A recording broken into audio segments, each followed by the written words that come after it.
January 4th, 2023 meeting of the Harwich Conservation Commission. This is a hybrid meeting. For anyone who wants to participate, online directions for getting online are on the agenda that is posted on the Harwich website.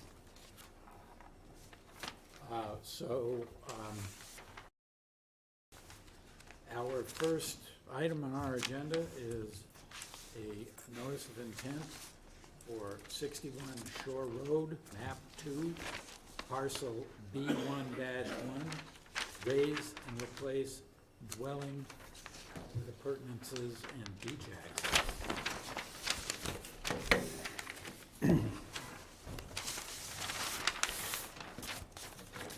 Good evening. Dan Croto from Moran Engineering for James and Tracy Fish.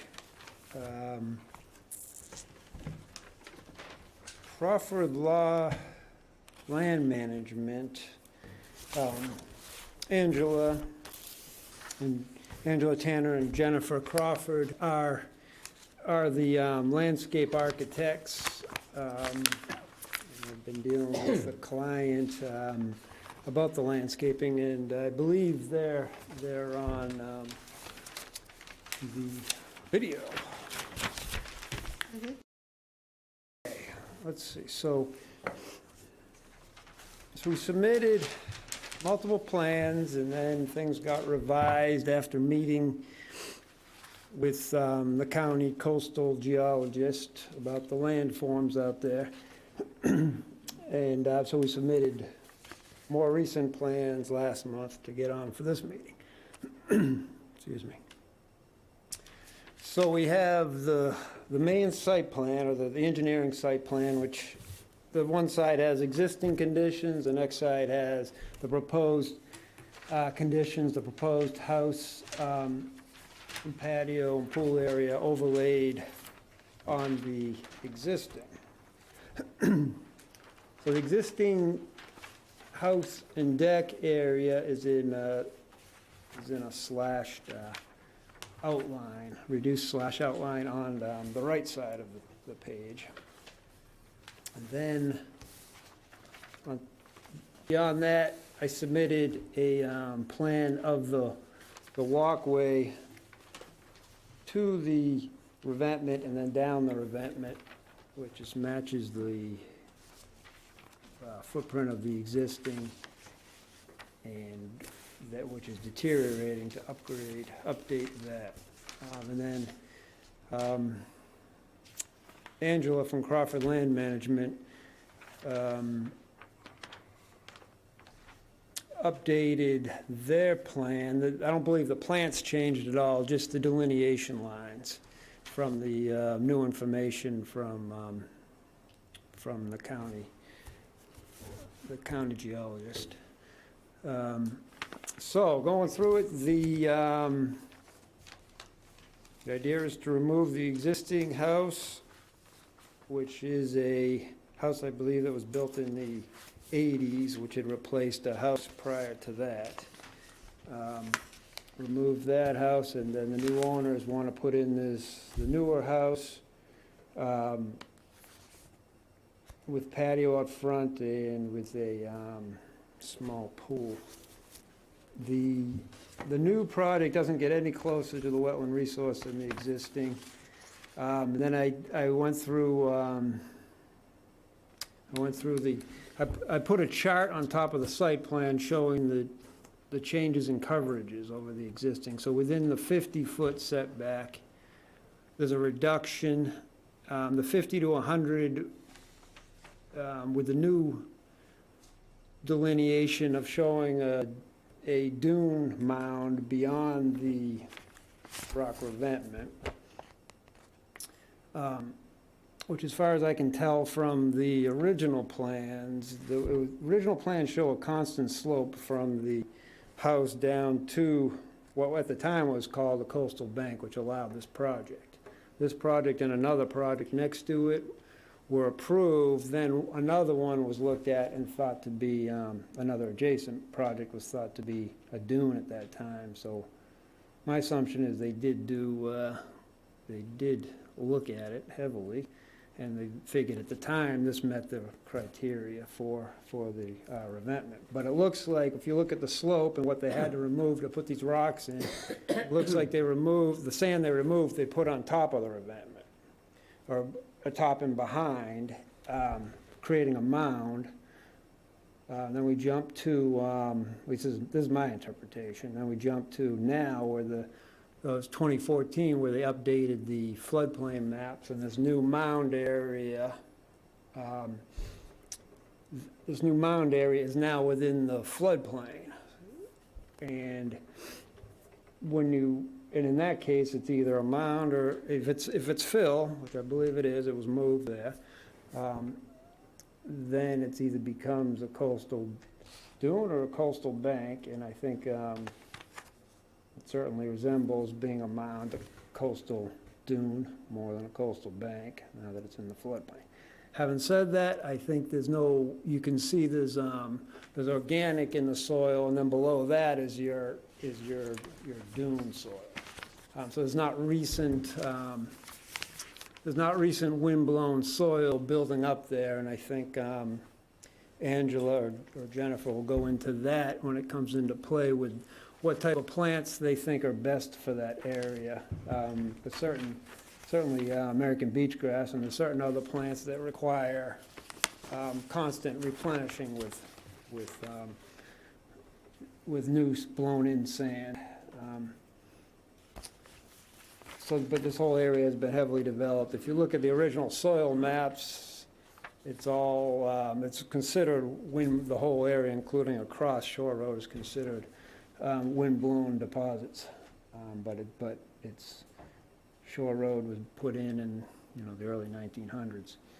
A lot of these houses are around that age too. So having said that, I have a list of the changes with the new delineation.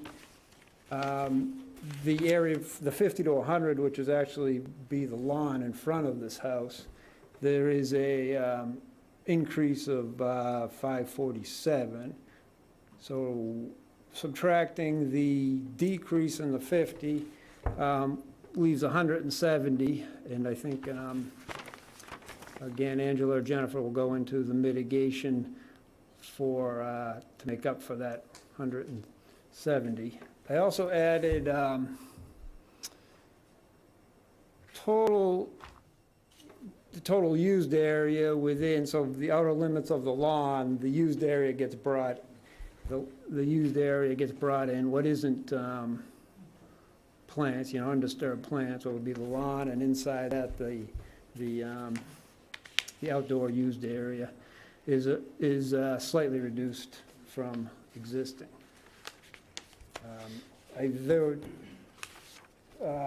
Conservation had brought up the existing walkway, or the existing deck area walkway to the beach.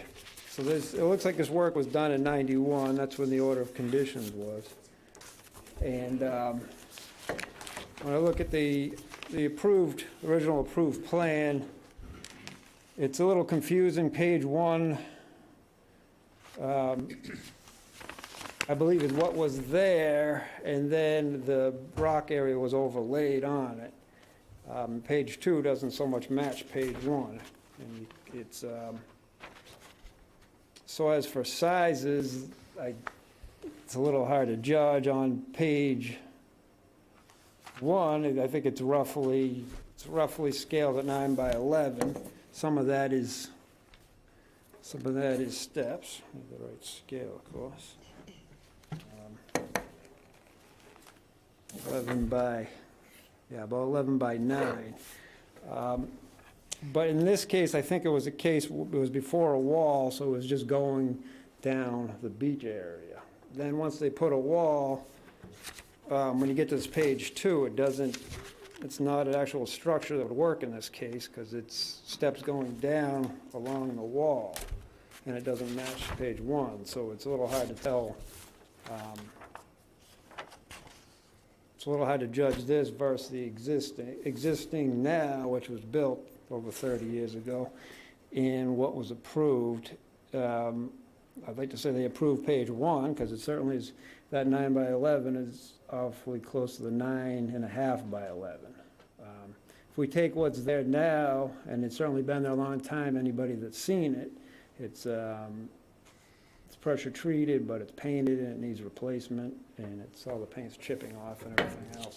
But if we take what's there now, the 9.5 by 11, and remove the 4-foot walkway down, then the deck, the area is dedicated just to deck, would then, at that point, would be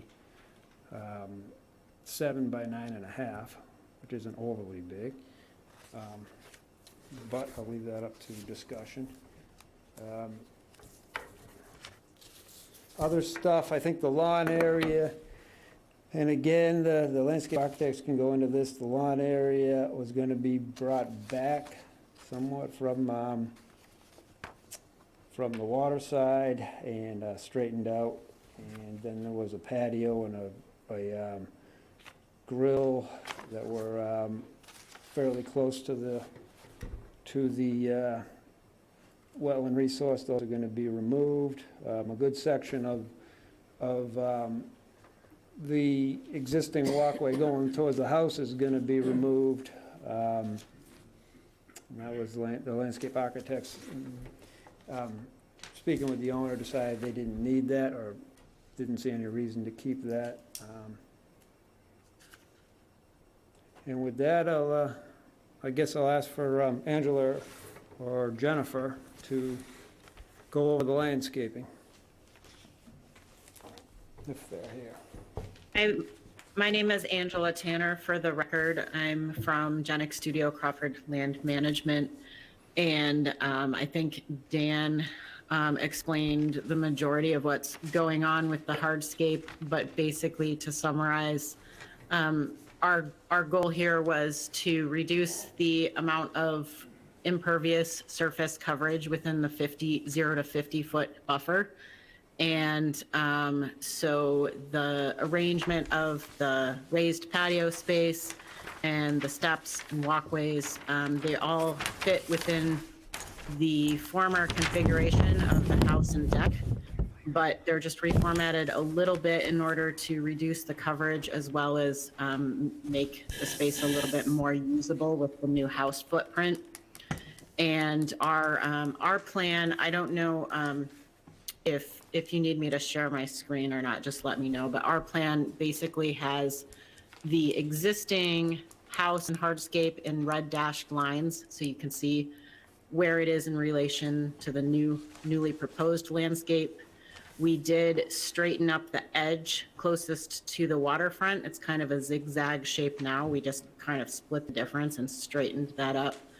And the original proposal was to break even or be even a little bit light on the impervious surface. But once the designation of the dune was finalized, it turns out we do need a little bit of mitigation. So we're showing that as the darker gray hatched areas. There's one area in the corner of the lawn to the west, and then there's another area along the edge of the property to the east. And that was to try to maintain the same footprint plan that we had originally proposed, but take some of the lawn areas and turn those into mitigation. The naturalized areas that are there now are almost completely invaded by a mixture of Rosa rugosa, bittersweet, and multiflora rose. There are a few small stands of beach plum and bayberry, which we would like to keep. The rest of it, the client does wish to restore. And so we have shown an optional restoration plan on here for those areas. And the reason that it's optional is we know that it's not counting towards mitigation. They do want to do that, but we don't want it to be tied to the plan, knowing that we're not sure at what point they're planning to do this. So the restoration plan has a mixture of native shrubs. There's about 164 of them. And then we're also supplementing that with seeding and a mix of grasses, including beach grass and blue stem and some wildflowers. So this area is basically going to be completely transformed. I think that covers basically what we were trying to do. If you have any questions, let us know.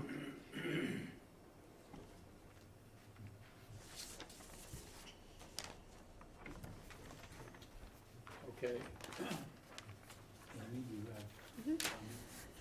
Just to elaborate a little bit more on Dan's introduction to the project, when we first received application for this, I went out to the site and questioned whether we had a coastal bank here or a revetted.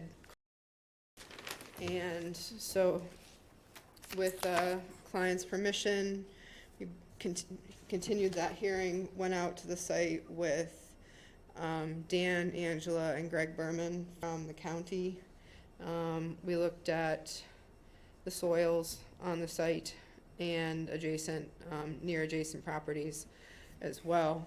And as Dan said, the state maps this as all coastal dune, but it's really to be used as a guide, and nothing beats actually, digging a hole and seeing what you find. So what we did find is that once you got past that couple inches of organic layer, or even in the case of the lawn, a couple inches of loam, you got down to pure sand. So indicating that more of this site was actually a dune. Back in the 90s, when this wall went in, there's not much record of what type of study went in to determine whether it was a bank or a dune or not. But based on numerous probes that we did on the site, there's dune sand landward of that rock wall. So that being said, because a dune is supposed to be able to move landward, laterally, things like that, it's prevented from doing so. And it was, the commission did approve that. But doing so diminished, in my mind, the performance standards for the coastal dune. So yes, you do have a dune there up over top, as you do show, and Dan is showing kind of the landward edge of this mound. And then after it's mounded, you can see the elevations kind of even off, and you get into the lawn area, which is definitely, other than the sand underneath, it's not a functional dune. So recognizing that we do have a dune here, thought it's important to show that we do, which they did, which changed the project a little bit in terms of, as you said, needing to mitigate, because before, if you just had that top of coastal bank at the top of the wall, essentially there, it would put your house farther from the edge of the resource. But I think this is more accurate. I don't think that's landward of the top of that revetment is a functional coastal dune. It is actually still below V-zone elevation, so there is a chance that this can get overtopped. So what I'm trying to say is I agree with your current delineation that you show there. At our site visit today, it came up about the decking, in which I pulled the old plan and gave it to them and gave it to the commission as well. Dan, I think you were saying that what you think what probably should have been there was about 7 by 9.5. If I scale page 1, Yeah. then the area that's on the revetment is about 7 by 9.5. Which makes sense, because page 2 to me also did not make sense of that plan. It would not have worked on the wall there. So potentially, the new project, even though it was 30 years ago, this project does not have a certificate of compliance for the or for the wall. So we haven't seen that. So bringing, It's actually, excuse me, it's actually 11 along the wall and more like 7.5 wide. and you said now it's 9.5 by 11? 9.5 by 11, correct. The numbers that are on the rebuilt plan, those are as-built numbers. Yeah. I guess you could say it's fairly close. It's very- Their current edge of house or deck to the resource is 24 feet, proposed is 25. They're getting rid of a patio that was there at the time of the certificate of compliance for the house, as well as the retaining wall, which is within feet of, or the landscape edge wall, which is within feet of the edge of the dune. They're also getting rid of a grill pad and a section of wood walkway. Then they are proposing to add some in the 50 to 100-foot buffer zone to the house and buffer zone to the dune, which they're providing some mitigation for. When we met originally on the site, I had mentioned to Crawford Land Management that the commission has mixed interpretations of whether removal of invasive vegetation and replanting with natives was mitigation. So I advised them, if possible, to keep that separate, which they have done. Sounds like the owner wants the option of doing that restoration, but they're also showing mitigation for the additional 170 square feet of new structure in your jurisdictional area of 360 square feet of new vegetation. My only suggestion within regards to that, and what I have emailed the applicants about, is that the area shown as mitigation on the eastern property line, which is where the majority of the mitigation is 285 square feet of it. I would suggest that instead of it being there on a lot line between houses, that you put it another row of plantings to your, essentially towards the landward edge of your dune. I know that it's, but take your landscape plan and eliminate another row's worth of lawn at the top there, and I think you'll probably get to about 285-ish square feet if you were to do that. And that provides a more contiguous buffer, more contiguous wildlife habitat, rather than just a strip kind of in the middle of the two properties. So, are my comments at this time?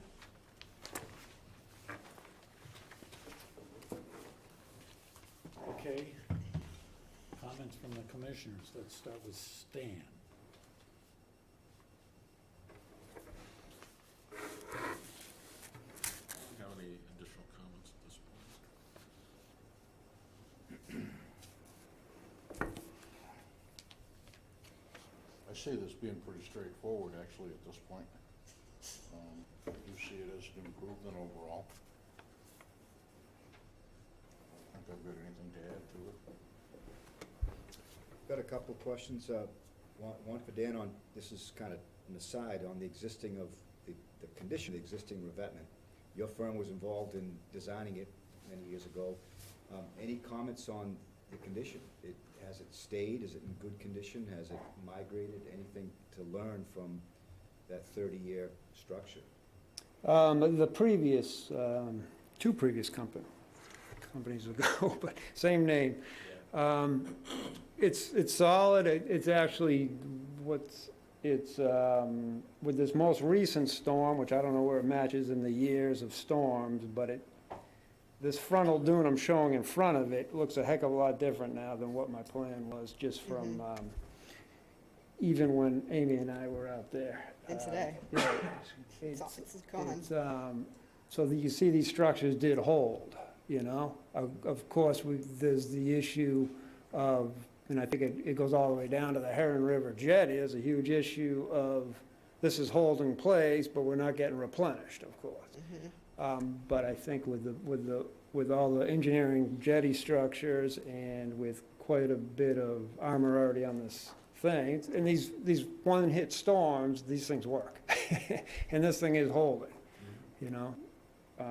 In the long run, you know, when you get out to a barrier beach, obviously it's gonna create huge problems, but in something that's so, right now, it's very segmented along there. Some places with rock walls and without, and these rock walls are holding the land in place, so even the people beyond it are preserved, you know, in the short term, you know? No need to work on the revetment at all.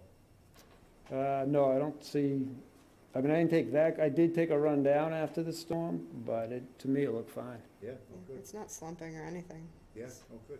All right, thanks for that. Second point is on the landing. It's non-conforming to existing regulations. I just want to check to be sure that it was permitted to have that dimension. So it's questionable what dimension it was permitted, and that's why we were throwing so many numbers out. We pulled the plan, and I have it here if you want to look. We have the plan from when it was permitted in the early 90s. Page 1 of the plan shows one dimension of it. Page 2 of the plan shows a slightly different dimension, and what's actually out there is a different dimension than that. And it doesn't have a certificate of compliance. So I would, if you get permitted for this, Dan, I would recommend to the homeowner that they close out that other one, because it's just sitting there. But it seems close. What was permitted was a squared top platform at the top, not greater than the width of the 4-foot walkway. With the rendition on the plan, what's out there now is one big, like 9.5 by 11. What was permitted before was kind of a top platform, then a set of stairs, then a smaller platform. But when you combine it, it's about the same. I mean, we're talking a couple square feet different, probably. Okay. But it's not something that we would have permitted today, but we permitted something, I would say, very similar in 91. Okay, I don't think anyone has any heartache over that. Yeah. Just wanted to check on that. And the last thing is the more larger concept of having an opportunity to reduce impacts to the resource area and the 0 to 50 no disturb zone. Would like to see more done in that regard. I think the plan is very good. I think it's really meeting our regulations.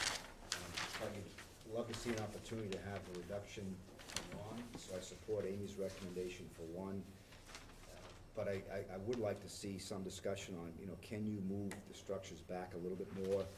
Does that new retaining wall, which is causing a request for a variance, which I think variances should be very rare in these circumstances, is there any way to move things back a little bit and/or increase the reduction of lawn on that southern face? I think Angela can go into the reduction of lawn, being aware that that was one of Amy's issues, I think she explored moving the mitigation area to the front.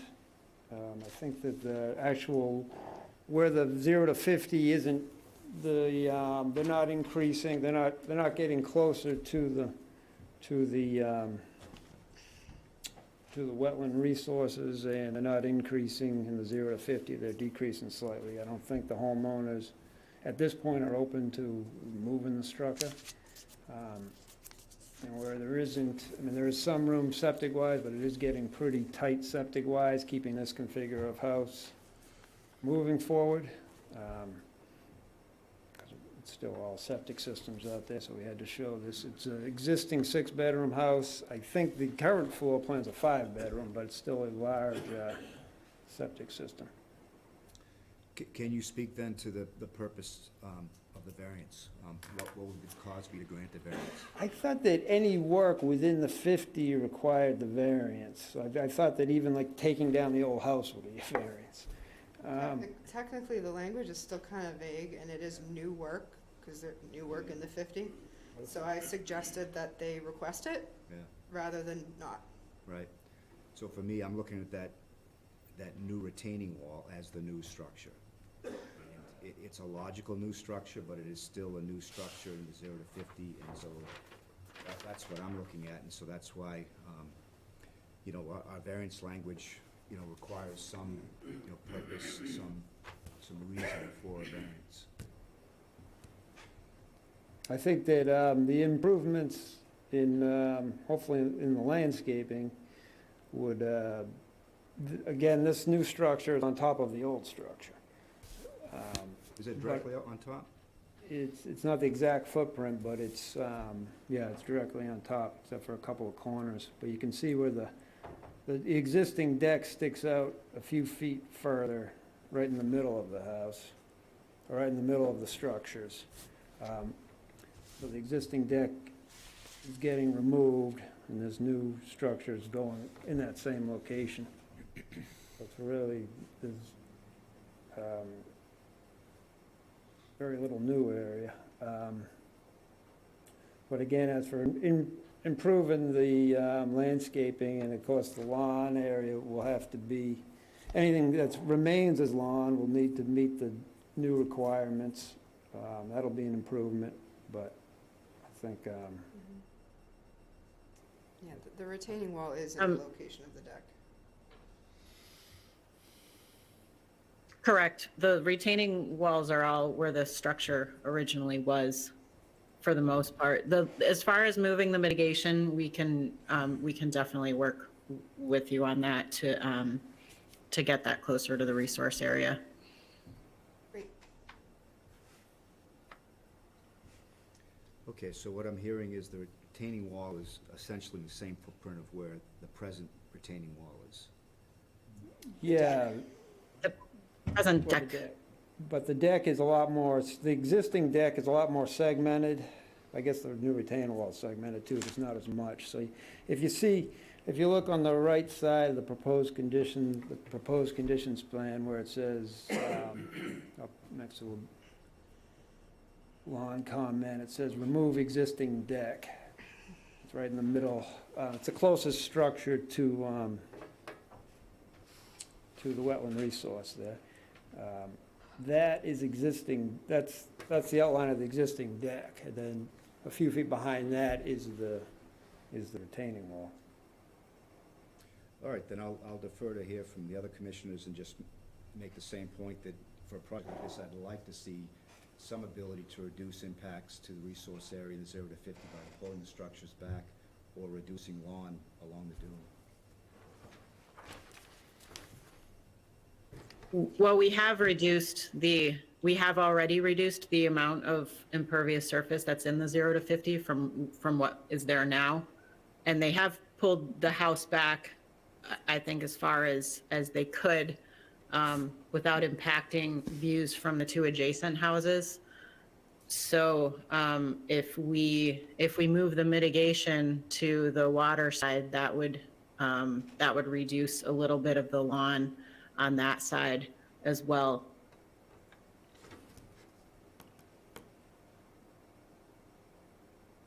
And just to add, again, the brick grill area and the brick patio, which are the closest structures to the wetland resource, that's the brick patio area. A good chunk of that is where Angela has drawn part of the mitigation, one piece of the mitigation. So there is some structure removal or hardscape removal. A little bit, Yeah, thank you. something. All set. All set? Jim? Okay, just two quick comments. One is, I agree with Amy's recommendation with regard to the mitigation area. And also, I have a little bit of the same concern that Brad has about, in my looking at this, whether or not it is at all possible to just move the structures a few feet back in order to get as much out of the 0 to 50-foot buffer as possible. Those are my only comments. Thank you. Alan? No comment. Wayne? No comment. Okay, so, I guess I'm gonna repeat what Jim just said, which is I agree with Amy's, comment of trying to make, the mitigation area more contiguous with the other naturalized areas. But I guess what I'm hung up on here is the statement that the owners don't have specific plans for a big piece of this planting plan. That is, it's shown in the plan, but the statement that I heard, tell me if I heard it wrong, is that they don't know when they're gonna do it. That is, removing all those invasives on the dune area is optional. Personally, I would prefer to see that as part of the order of conditions that coming out of anything here.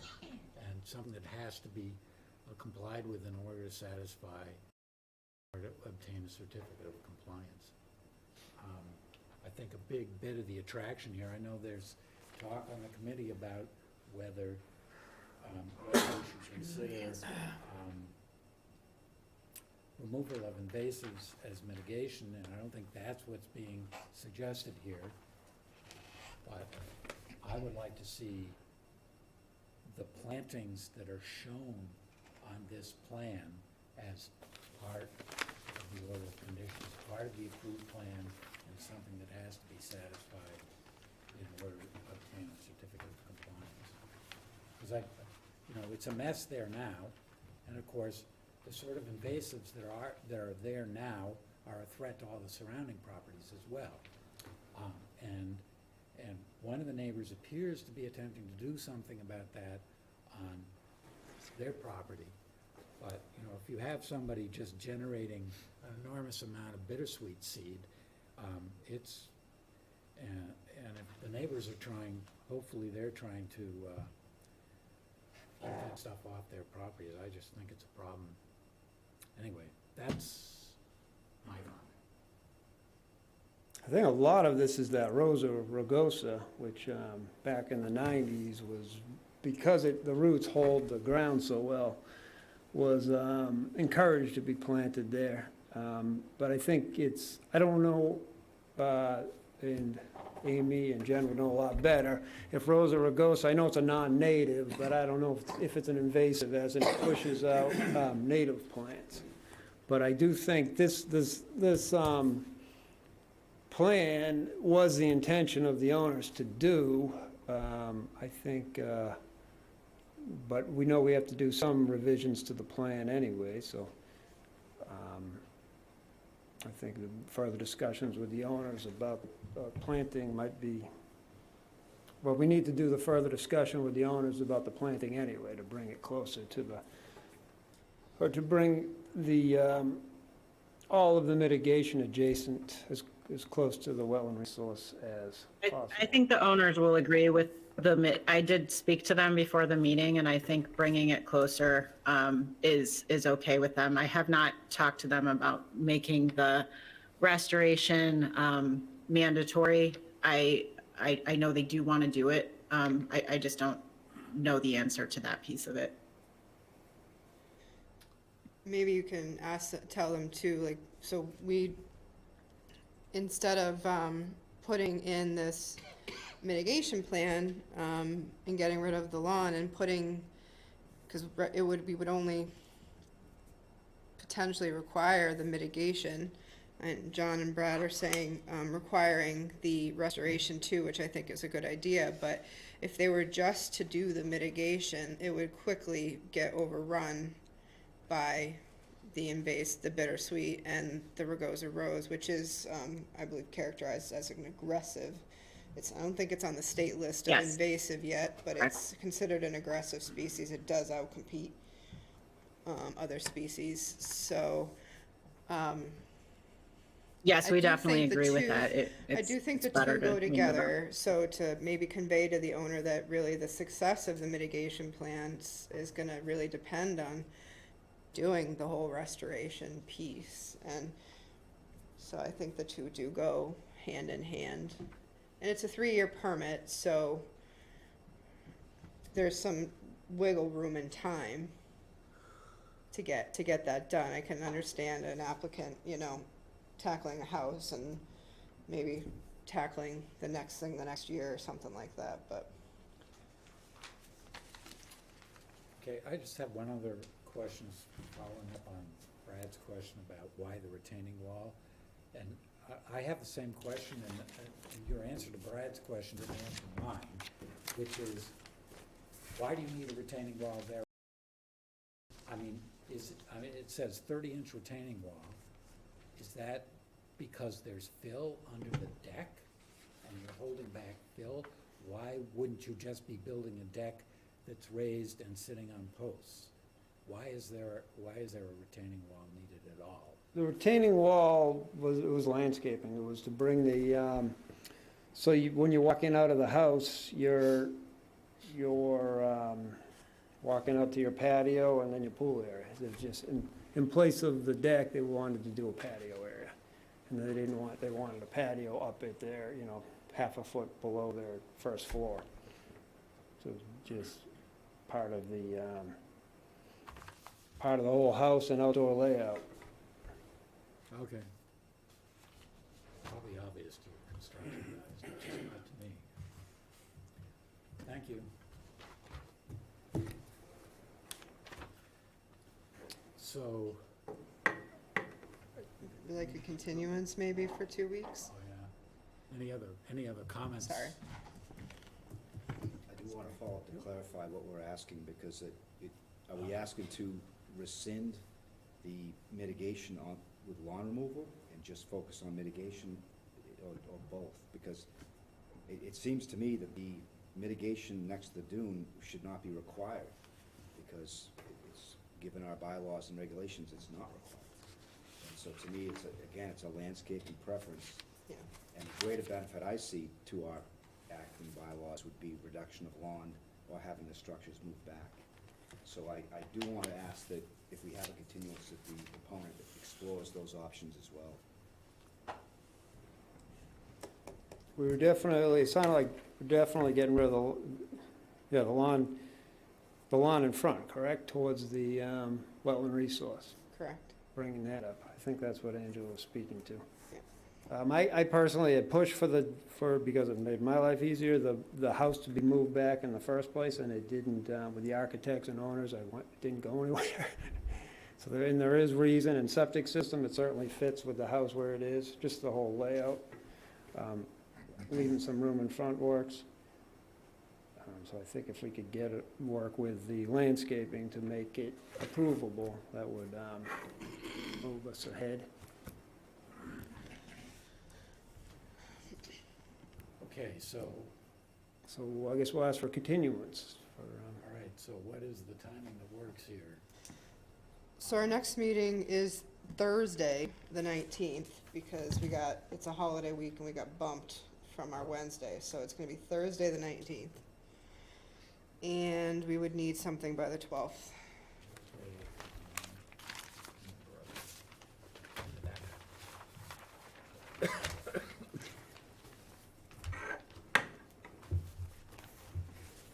Is that okay with you?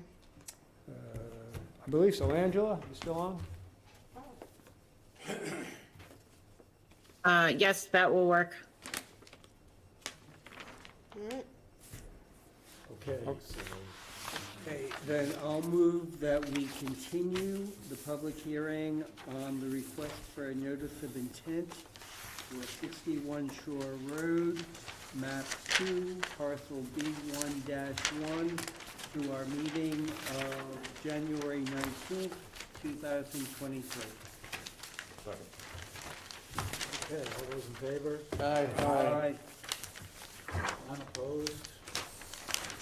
Thank you. Thank you.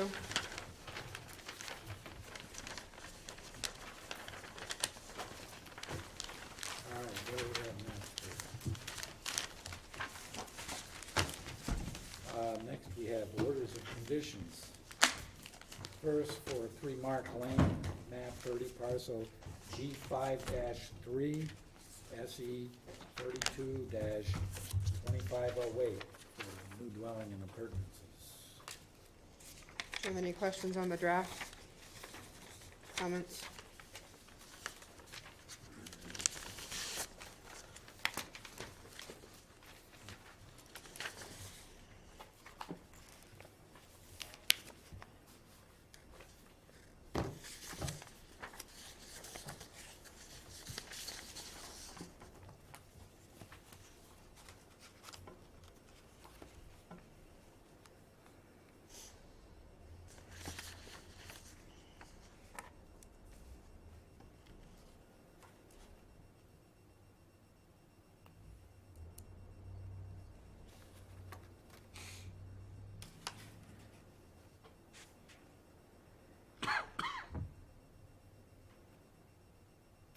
No comments. Okay, anyone comments for anyone else? No, Need more time? I had no comments. Want to make a motion? Sure, I'll move that we approve the order of conditions for 3 Mark Lane, map 30, parcel G5-3, SE 32-2508. Second? Second. All those in favor? Aye. Aye. Okay, nays. Okay, next on the agenda is an order of conditions for 47 North Road, map 19, parcel S2, amendment to SE 32-2373 for a septic system installation. So this was just the amendment, so you're only looking at the amended special conditions? Yep. Number 3, do you want to add to that last sentence there, to all of the conditions previously set forth remain with the exception of removal of language regarding the previously approved tight tack? Does that make it more clear, or is it clear right now for folks, the way it stands? With the exception of removal of language. Oh, removal of language, that's fine. Wasn't sure if that was clearer.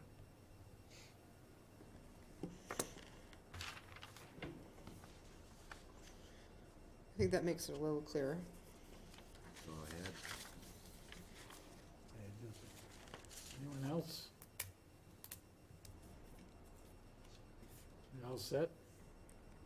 Okay, I'll make a motion that we approve the order of conditions for 47 North Road, map 19, parcel S2, amendment to SE 32-2373. Second? All those in favor? Aye. Aye. Any nays? It's approved. Okay, so next on the agenda are discussion and possible vote on revised land management plan and planting plan for 3 Skinnecourt Road, SE 32-2381.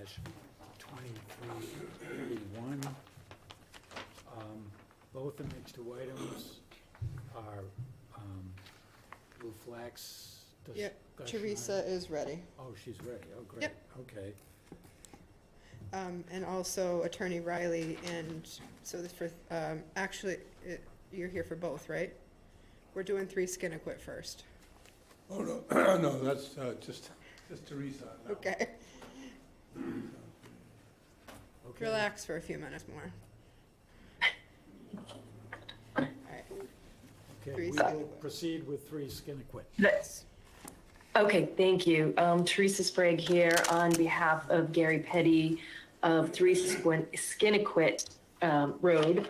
We spoke just before the holiday regarding the updated plan, and we were able to submit a revised planting plan and land management plan for you before we went on our holiday break. So what I'd like to do is take a look at the land management plan, if you have that in front of you. We have the original existing conditions from the 2018, 2019 on page 3. And then on page 4, we've written an updated existing conditions narrative dated December 16th, 2022. We did conduct a site visit on December 5th to assess the conditions. It did appear that none of the work that had been previously proposed and required was undertaken on the bank, with the exception of some minor pruning to prevent some of the regenerating vegetation from growing into the existing walkways. The oak and sassafras trees that had been flush cut in 2019 are vigorously regenerating. There's a dense stand of small sapling size trees, less than 1 inch caliper, about 5 to 7 feet tall, that fill the entire area. There is some invasive vegetation that remains, mainly English ivy and autumn olive, which we still continue to recommend be managed to prevent damage to regenerating native vegetation. One of the things that we noted is, due to the density of the growth, we do recommend that some of the saplings be thinned to allow for healthy regeneration. Back in 2019, when the original cutting was done and we brought the plan before you, it was unclear how much of the vegetation was going to regenerate. It appears now that all of the previously cut small caliber trees are growing, and they're all growing at the same rate, which is creating really dense thicket, which is an ideal for healthy regrowth of canopy vegetation.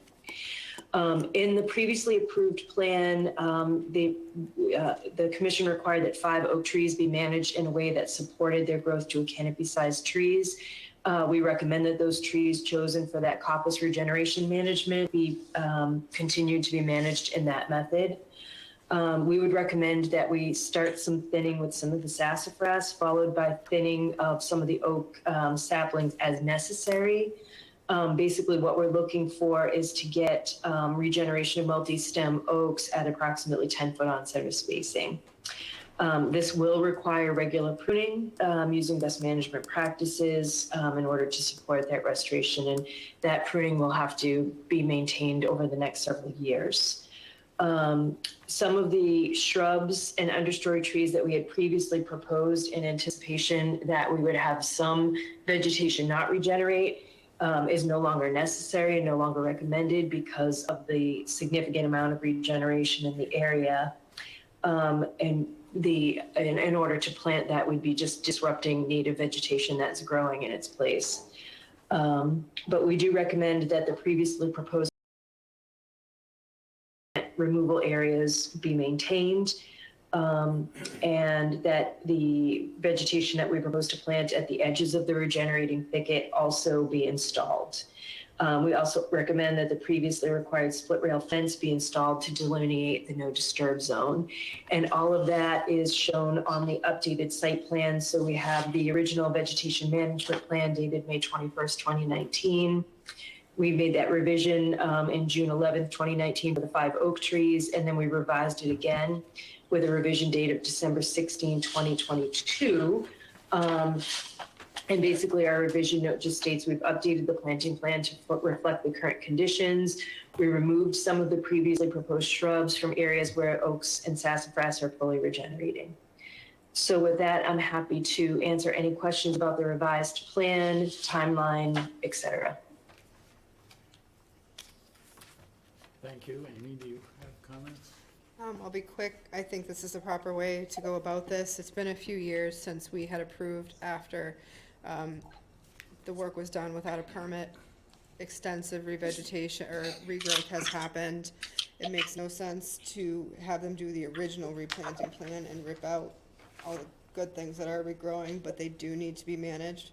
If they continue to grow in how they are, they will either outcompete each other or not grow to their full potential. It's very, very dense. So the thinning that Teresa has recommended makes sense, as well as the removal of the ivy and olive on the site. There are some plants proposed kind of at the top of the slope up near the house, and that's mainly where the English ivy is. Which makes sense. A question we had on site, Teresa, was in the area close up to the house where that ivy is, there's a few very young sapling pitch pines growing in there. And we're curious if they would be removed as they are really close to the house.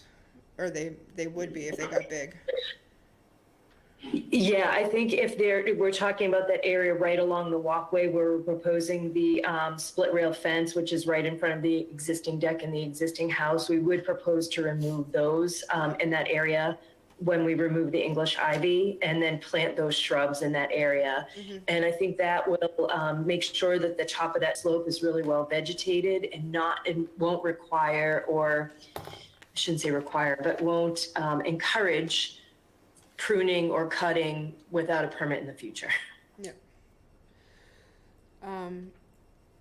My only other point is something that came up as well on the site was, and also at our last, I think at the show cause hearing that we had for Mr. Petty, was the delineation of the edge of wetland.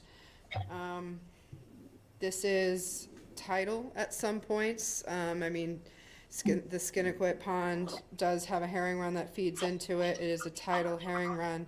So I don't think that matters so much for this project, but I think the commission may want to just state that they're not confirming the wetland delineation here. So I would recommend that you approve the work proposed, but you're not necessarily approving the wetland delineation. And if the owners want to do any further work on the property, you know, especially dealing with any type of hardscape, they would need to look at that again. Sure, that makes sense. That's it. Okay, thank you. Wayne? No comment, I agree with what Amy said. Thank you. I want to do No more work. comment? Jim? No comment. Brad? No. Nothing. No, Dan? Okay, I just want to just emphasize what Amy said about the delineation, and in order to emphasize that, I want to make a specific quote from the DEP Wetlands Program Policy Number 92-1 for coastal banks. Quote, coastal banks therefore can occur around non-tidal ponds, lakes, and streams, provided that these elevated landforms confine water associated with coastal storm events up to the 100-year storm elevation or storm of record. And Skinnequit Pond is at an elevation of about 7 or 7.5 feet, which is below the 100-year flood level. Other than that, I fully support the plan as stated here. Thank you. So, any other discussion or comments from the public? Can we have a motion? Sure. I'll move that we approve the revised land management and planting plan for 3 Skinnequit Road, SE 32-2381. But within such approval, the commission is not confirming the wetland determination shown on such plan. Thank you. Do we have a second? Second. Discussion? Seeing none, all in favor? Aye. Opposed? None opposed. Thank you. Okay. Next, we have discussion and possible vote for a revised restoration and planting plan for 151 Gorham Road, SE 32-2274.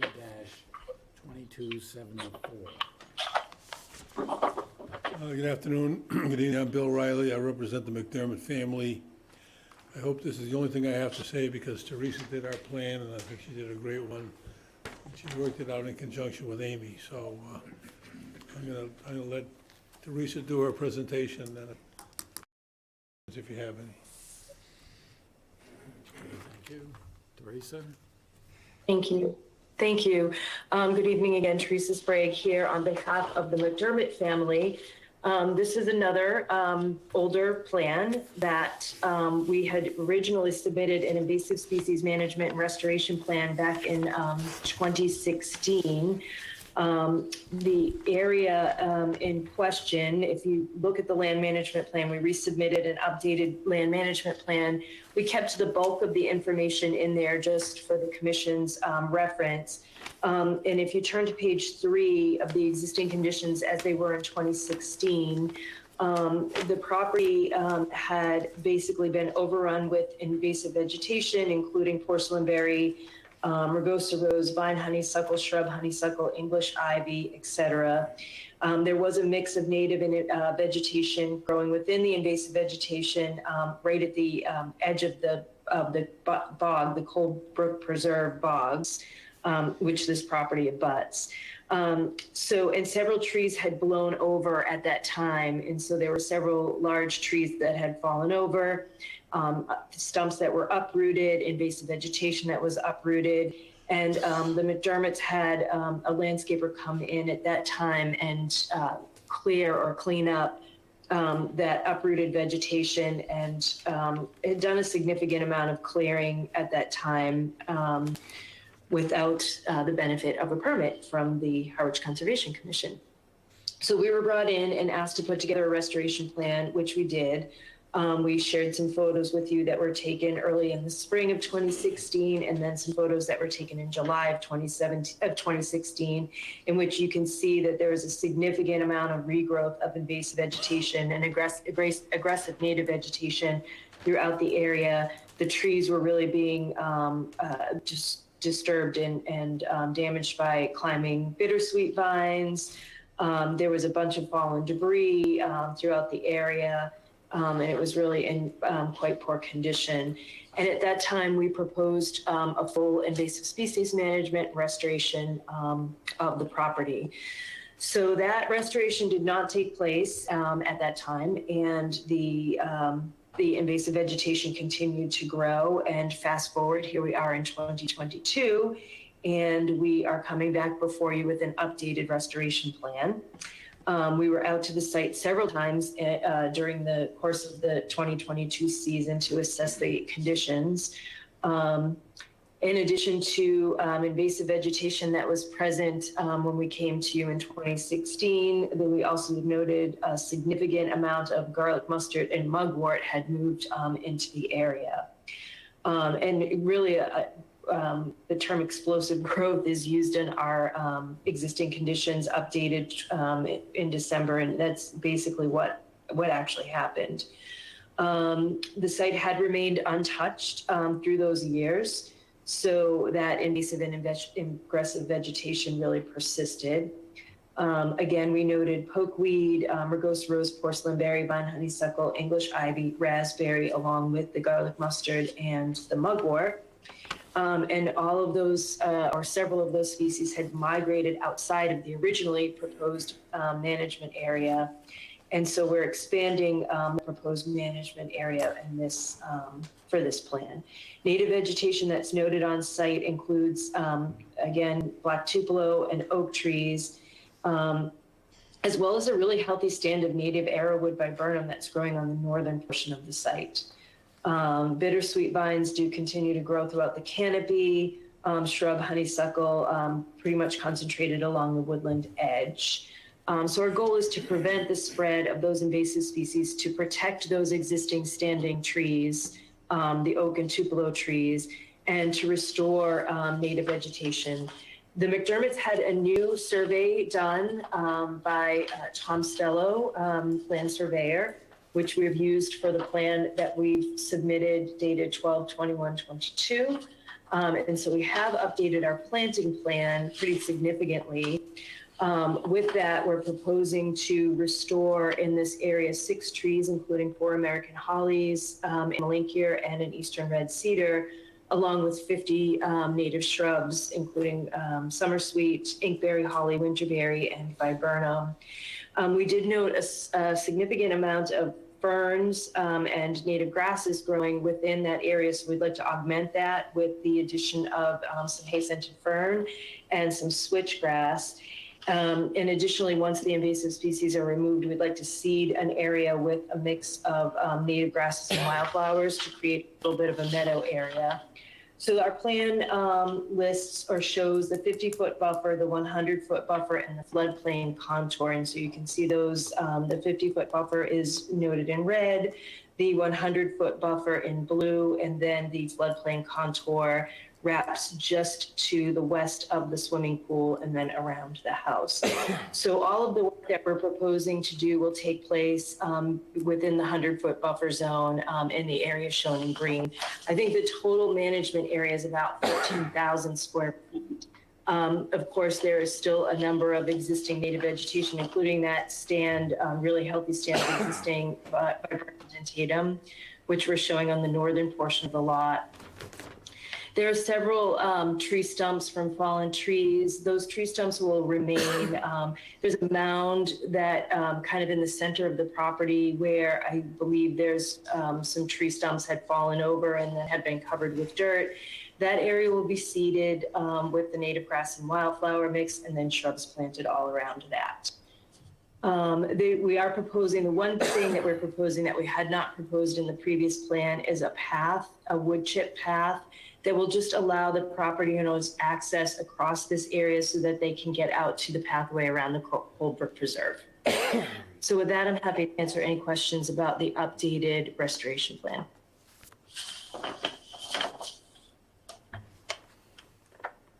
Amy? Sure. Well, at first, if the commission has any questions, Mr. McDermott is in the back of the room. And so this was a property that had had a lot of storm damage where the owner hired a company to come in and take care of the storm damage. The company ended up doing a lot more than that back in the 2016, No, 20, tornado was 2019. yeah, well, that also caused some damage to the stuff on the northern side of their property, Right. but wasn't the original damage of the property. So the work hadn't gotten done, and now there's, just like the last one, but different plants here, significant regrowth. This one has a much larger percentage and variety of invasive and aggressive plants here. So what they've proposed, it's a change to their previous land management plan, and I think it's an appropriate change to eliminate the invasives and then replant with a mix of appropriate native trees, shrubs, grasses, and wildflowers. I think it'll really enhance this area. It's buffer zone to the top of Bank along the edge of the old bogs. That's part of the Bank Street Bog Coldbrook system. You can see the topography is very low. In some places, it's only 5 to 7 feet. And so there is floodplain here as well. These plants in this configuration, I think, will provide better habitat. They'll provide food, cover, things like that for the area. And it's diverse. You have a meadow habitat, you have like a shrubland community, and then you still have the canopy, and you're replacing some trees too. So I would recommend approval with the changes.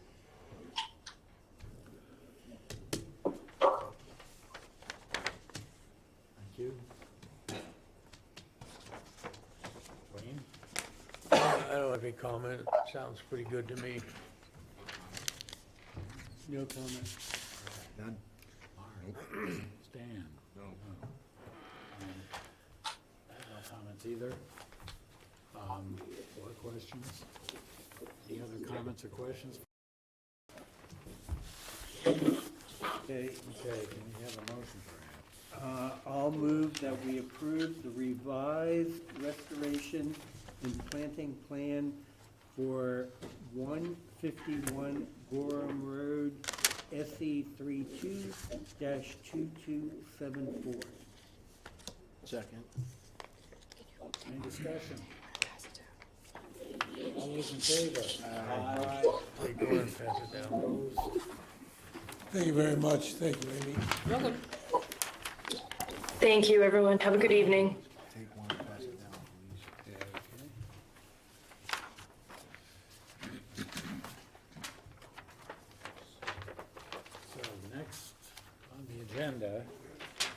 we have an update on Chloe's path. Sure. So, first I'll give the commission kind of a recap, and then Attorney Singer and the owner Peter Donovan are here remotely.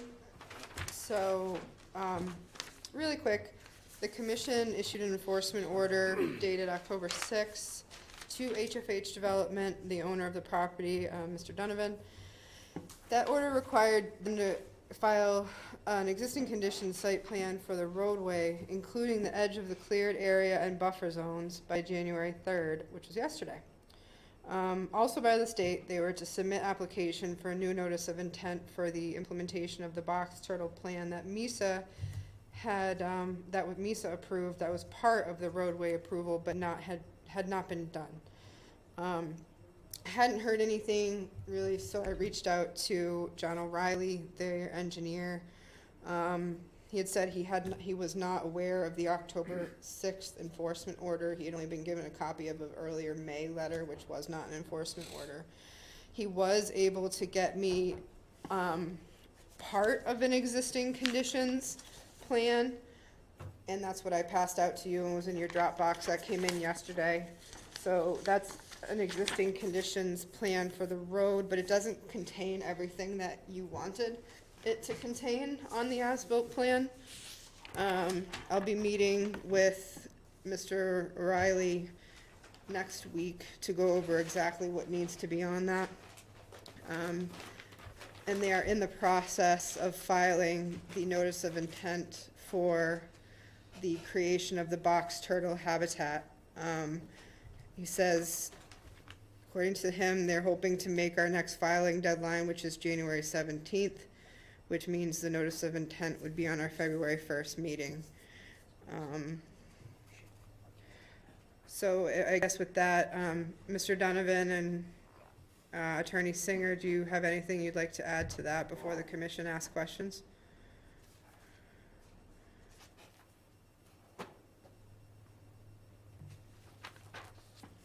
Sure. Peter Donovan. Yeah, I'll take the blame for that one. I did give John the wrong letter, so sort of a miscommunication on my part. So we're working to get up to speed now, so apologize for that. This is Andrew. I can just add that, as Amy said, I know that John O'Reilly has spoken with her, and they are working, as she said, to answer any questions so that he can get that notice of intent application in for your next meeting.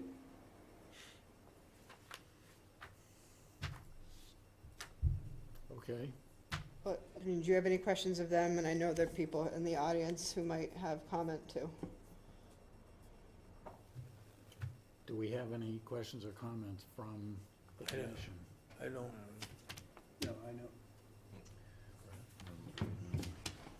No, then we can invite audience.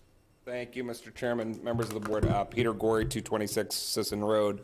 I know many of you and have been here a couple of times. So what we're trying to understand, a couple of things, and it's great that Mr. Singer, Mr. Donovan are here remotely to hopefully address some of the questions that are really dumbfound us. One question, and either through your good graces, you could ask these questions, or perhaps they could be put into the record, or I guess they're in the record. Can we understand, if the NOI is filed by January 17th and you're heard on February 1st, how could possibly the owners implement a habitat management plan before the end of the winter over season, which is by law required, wherein they cannot do any work for a habitat management plan in the summer months? Can that be maybe answered, number one? Number two, can through the commission or the administrator, ask the petitioners or the owners what is happening with the NHESP relative to the deed restrictions that are also in your specific conditions from a notice of intent dated 2016 and that expired in 2019. We're talking about many, many years later with work done, clearing, destruction of habitat, no restoration of habitat, and no work to advance that. And now working, we believe, though we don't have the administrator or the commission asking formally for the state to tell you what is in fact happening relative to the request for what must be modified deed restrictions, which are held by the Commonwealth. So I'd love to hear and ask you to ask them if I can't. Thank you. Well, thank you. I would invite Mr. Singer and/or Mr. Donovan to respond to Mr. Gorey's questions. This is Andrew, Mr. Chairman. I cannot speak to implementation. I'm a lawyer, not an engineer. What I can say is that the applicant's continuing to work on the preparation that is needed prior to filing, and we're going to be complying with all requirements of NHESP. And he stated that deed restrictions must be modified, but that is not my understanding. I do not believe that necessarily any deed restrictions will need to be modified. And that is my response to his questions. Amy? In regards to the timing question, regulatorily, I could say that it would be feasible for them to do work this winter, because if they get heard on February 1st, by the end of February, mid to end of February, the permit could be granted. So if Mr. Donovan had all his ducks in a row, it would be feasible to implement the plan, before the spring season got too far into play. May I ask a follow-up question? I don't want to get in a tete-a-tete with the commissioner of the chair. Go ahead. Thank you. Okay, so we're trying to understand, again, as neighbors that are expecting a comprehensive permit application in weeks or days or months, and we're looking forward to it. We want to go through the process, and we respect that you have every right to do so. What we do not understand then, if answering question number one, question number two, again, through the commission, to Attorney Singer or Mr. Donovan, what is possibly the plan to work around deed restrictions? We're quite clearly registered with the Barnstable County Registry of Deeds, and I am not a lawyer, and you are, Andrew, obviously. How would, when the NHESP has told me in writing, and Amy's been copied to all of these communications, that modifications would be required? How is that changed? And again, not for tonight for you to have to referee a tete-a-tete. We're caught completely unawares that now is new news to us. We would love to understand, because it is in your specific conditions from 2016 that this habitat management plan had to be done, and it's in deed restrictions that are registered, protective covenants that Amy can attest to and maybe inform you, and I'd love to understand where this new news is coming from. Thank you. So, can I just follow up what you just said with a question to Mr. Donovan about what your plans are for complying with the earlier order of conditions?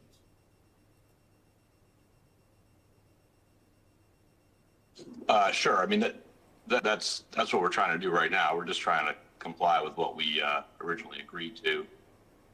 And since the permit expired, we're redoing the NOI. So, and we're working with a biologist and NHPS to do that plan as soon as it's approved by the Conservation Commission. So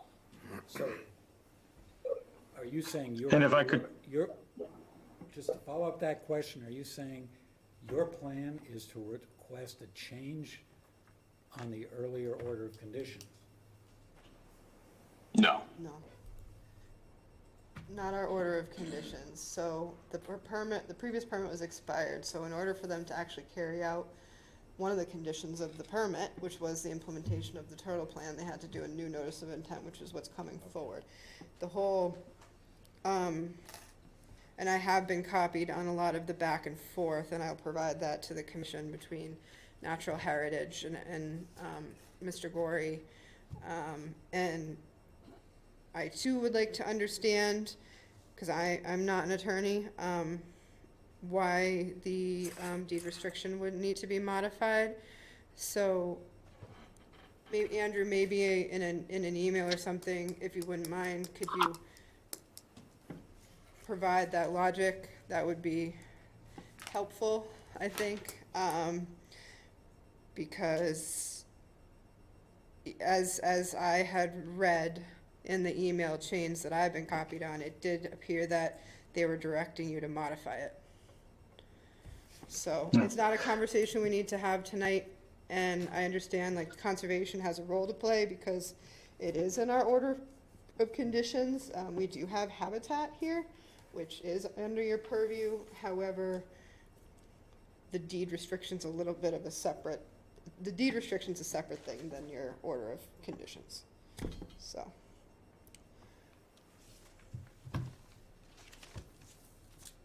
But I guess, I mean, so this, it's time for, if you guys have any questions of them. Other than that, it appears that Mr. O'Reilly is hoping to make the January 17th deadline, and I would encourage you to do so for our February 1st meeting. And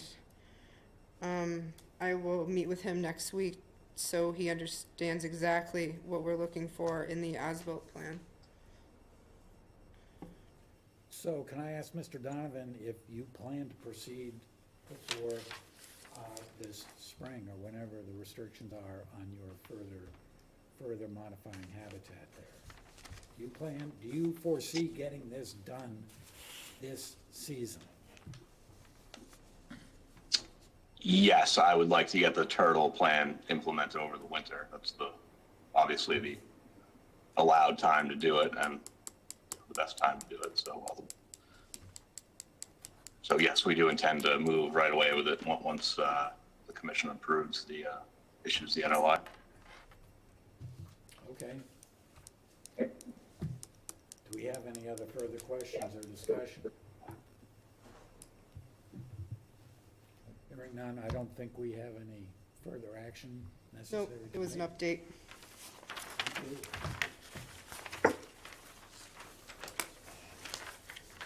Okay, Thank you very much. Thank you. Thank you.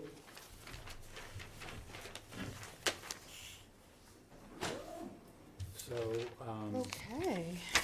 next we have updates on ongoing land management tests. Sorry. Starting with Thompson's Field. Myself and Mark, who you elected to kind of represent this topic, met with our animal control officer, Jen Harrington, yesterday. We've been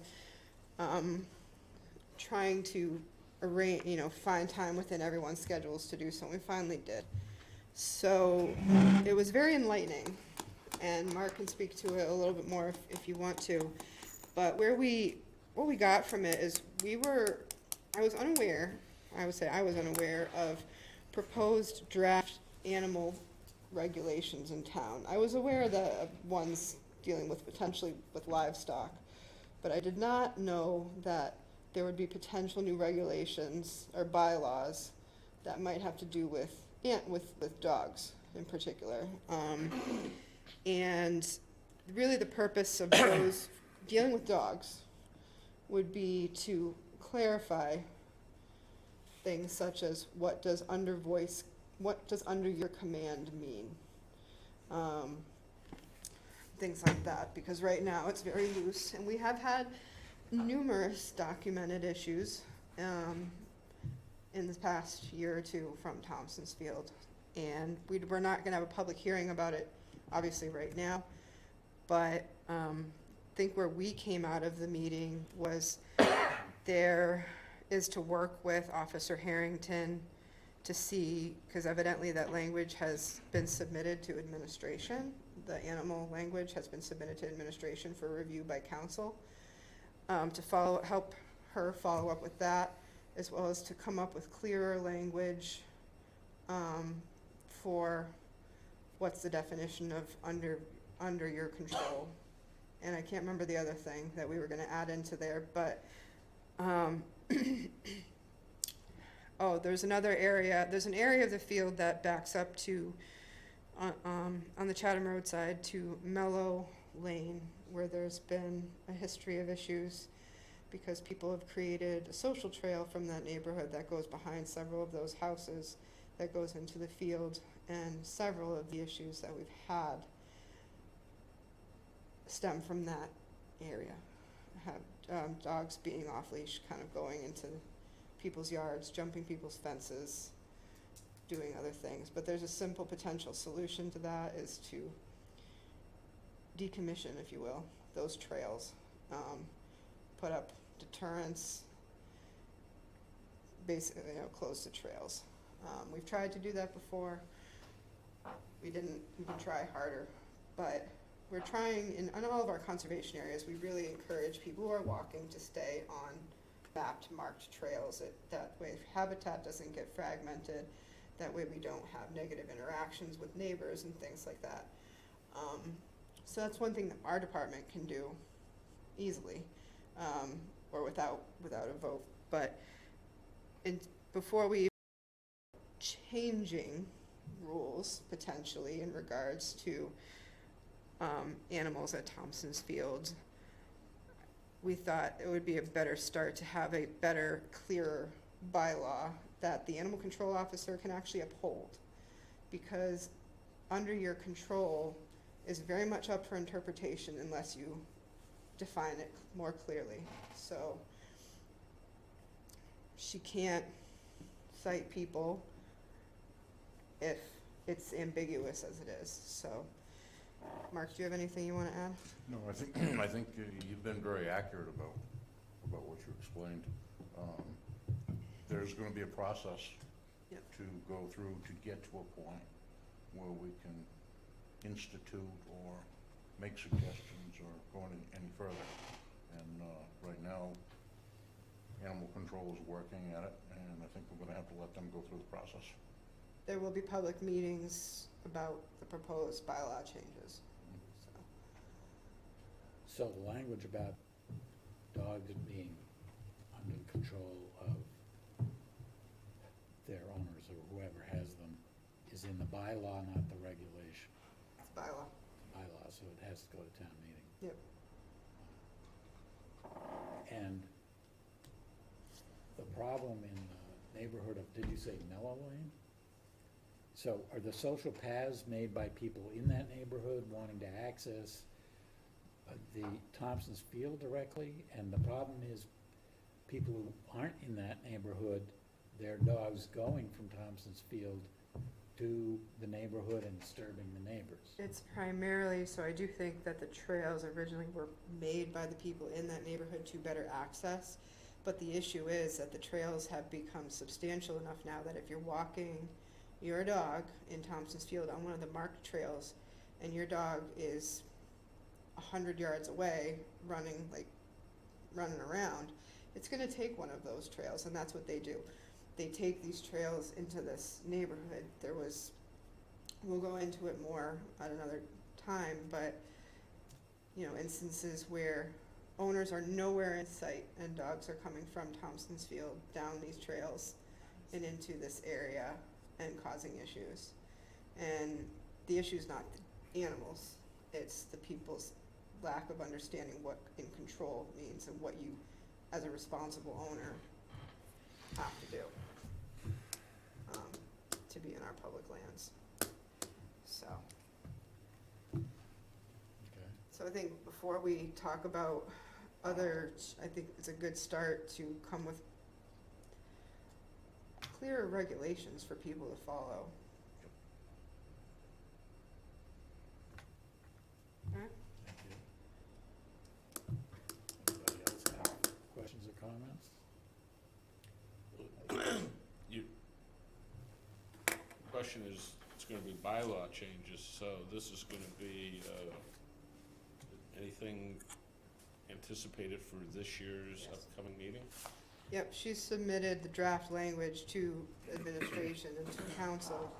She was gonna check and see, she hadn't heard. She did that in the fall. So she hasn't heard where that review is, and I said if there was a way that we could assist without, getting, people aggravated, that there's too many No, cooks in the kitchen, that we would, but it is anticipated that there would be changes to the animal control bylaw in this town in anticipation of this town meeting this 'cause spring. otherwise it's even Yeah, further. yep. So, Will the public hearings be held in this with us or with the selectmen? it would likely be with this board of selectmen, because it's their general bylaw changes, it doesn't just affect Thompson's Fields, it would be All conservation area or town? not town land, just on town land. And just so to be clear, they're not looking at doing a leash law, they're looking at clarifying and better defining what control means at this time.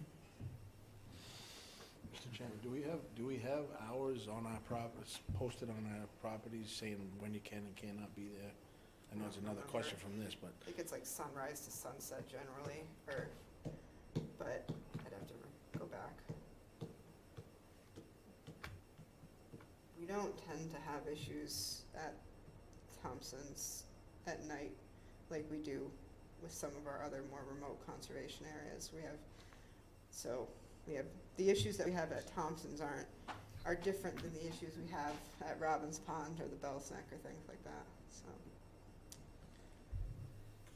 so that's that one. Okay, well, Excuse me. yeah, Stan's got a comment. Oh, sorry.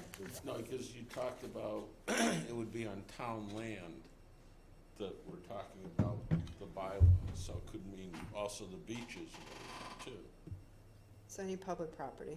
any public property. Yeah, there's a process. No, I There's just, a lot of details to it. because I want to clarify, yeah, I was just trying to understand, because there's a lot, you see a lot at the beaches as well. so Yeah, and not she just- brought that up. But is there a perceived problem at the beaches? Not so much during the summer when they have to chase people out of there sometimes in the summer. But the picking up what the dogs leave, Picking up after their dogs. that's a huge issue at Thompson's as well, but picking up after dogs. Is that And a- dogs being, owners not being able to control their dogs at multiple places. So is the business about dog waste, is that a bylaw issue, or is that just an enforcement issue? I mean, the beach already has signs, at least Red River Beach does, and I assume the other beaches have signs specifically saying you've got to pick up after your dog. So That's is that a request, or is it in the bylaw? I think it's a Board of Health regulation, isn't it? I think so. I think it is too. Those signs, I think, say per Board of Health on the bottom, I believe. ours just say pick up after your dog, but I don't think it says for Board of Health, but I think that, Beaches but in do. general, but beaches probably do. I think it's a health reg. We did talk about that at the meeting too, about making a, you shall pick up after your dog. And It's a problem forever. On the Thompson's Field, I just want to say that, to me, there's still two separate issues here, and I'd hate to see this thing delay our discussions for too long, just because, it's conservation land, bought for conservation purposes, and so we could choose to manage it differently from town regulations. yes, And so I don't think the issues, will necessarily go away with new regulations in the town. And I don't have a great solution. I mean, it's, the two largest, most contentious public hearings I've been involved with were the two issues on Thompson's Field with dog management. And the issues are still there to me. yeah. It is a fairness issue. I think lots of people, I've had numerous comments of people to stay away because they don't feel comfortable. And then there's the issue of, the reason it was purchased for. So I hope there can be some discussion someday towards having, I hate to see the elimination of the ability to have dogs run in that area, but where we were heading before was to have half of it leash on, half of it leash off. And so, I hope we can get back to some discussion to, encourage more people to return to Thompson's Field that don't go there to walk their dogs. We did talk about that. We talked about the options that we had proposed prior.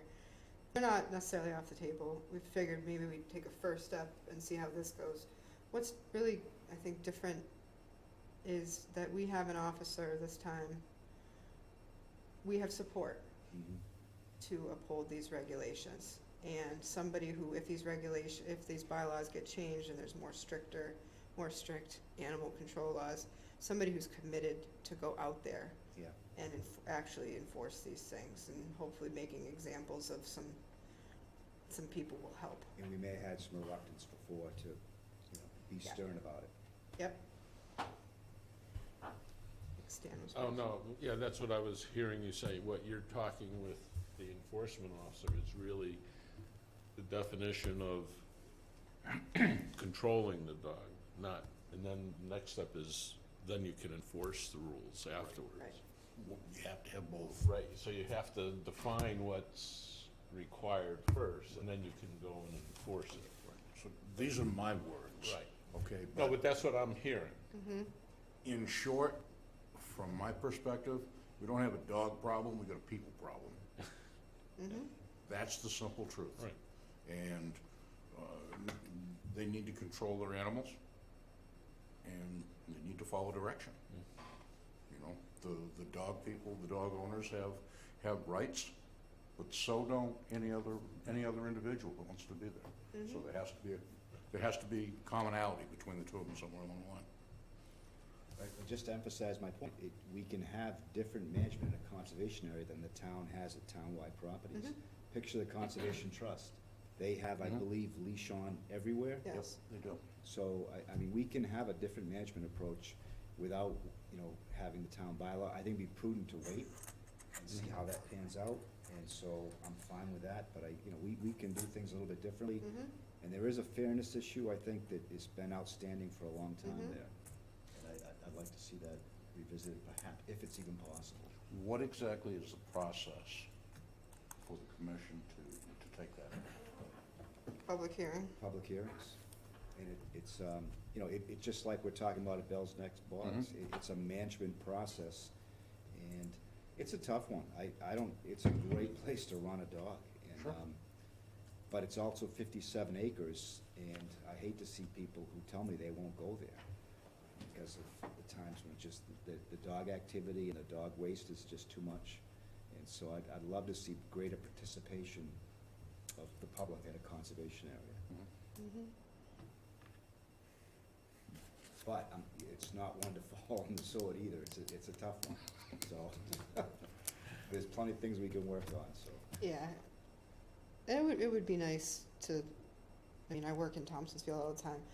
FYI, if anybody wants to do a little pile burning on Monday, let me know. We'll be there. But it's, you can't walk around without stepping and stuff. And it's really supposed to be, the reason we bought that land is for water protection and habitat protection.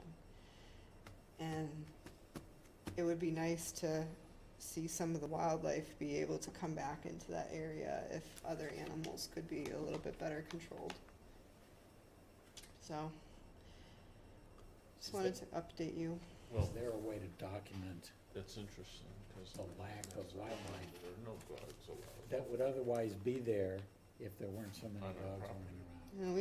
We have reports in the land management plan of Thompsonsfield from 1994, which probably could use an update, that there were bobwhite and, which are ground nesting birds. There were, what's those other ground nesting birds that they do the weird mating dance where they spiral up into the sky? Partridge? No, These are, anyway, there's several ground nesting bird species that we don't have a record of anymore. no, unfortunately, bobwhites used to be around a lot. Whites, Not partridge, anymore. grouse, maybe? No, I'm thinking of, oh god. They make the peent noise and then they fling themselves up really high in the air and spiral down. They're really fun. They're really fun to watch. what? Reminds me. I'm not gonna do my imitation. No, I said wild, I said those were wild turkeys. No idea what that bird is. No, it's, But all those ground birds. I'll send it, no, I'm gonna send you videos, tomorrow. They've really faded away, all those ground birds. And hard to say how much of it's coyotes, how much of it's habitat fragmentation, Coyotes do a big pile of damage. probably. I just think a lot of creatures are dissuaded from using the area just because of the high volume of use. I think so. Okay. That's all we have for that one. More discussion You here. Google Oh, okay. Yeah, ground nesting birds in Massachusetts. There's It'll come to 13 me. of them. Woodcock, that's what they are. Oh, Woodcocks. woodcock, oh, good. Yeah. The courtship, 40, yeah. 50 years at least. No, we had them, Really? I heard them at Thompson's Is Field that right? probably 10 years ago. Really? Yep, That's interesting. we had a pair on that upper field, and Yeah. I haven't heard them since. Huh. Yeah. All right, next. Herring River Street. Finally was able to put together a draft RFP with comments that were made by Brad and Ernie and the Cape Cod Commission folks.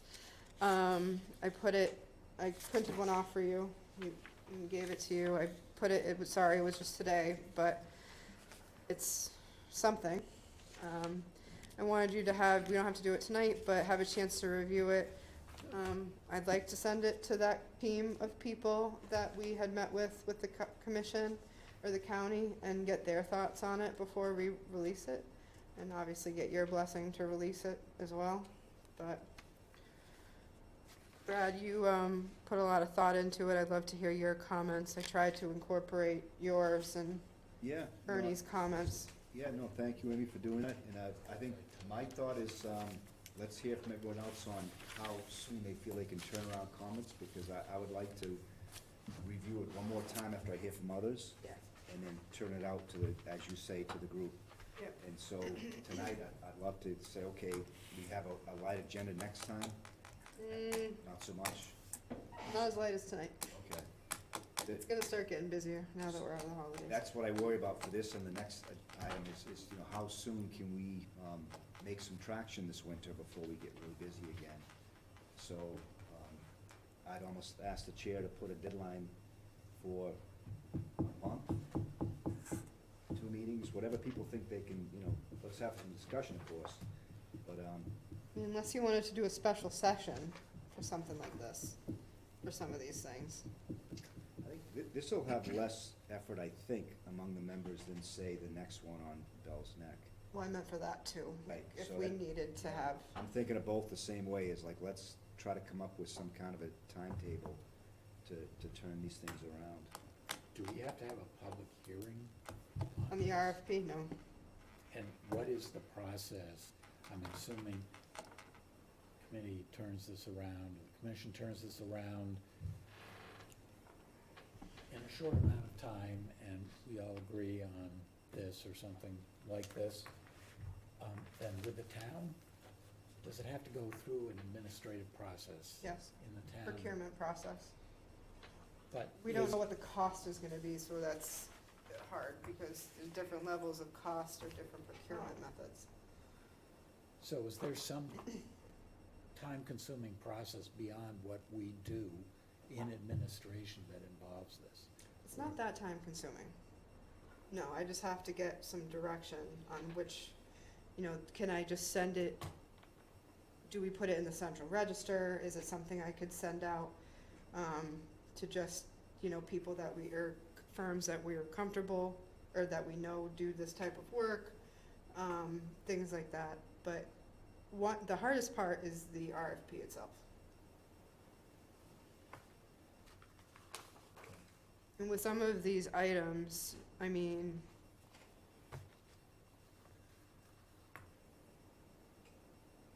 there's a difference between a project that's a few grand versus 10 grand versus 50 grand when you're dealing with the public sector and having to bid. So I don't know if we're gonna have an idea of how much these things would cost.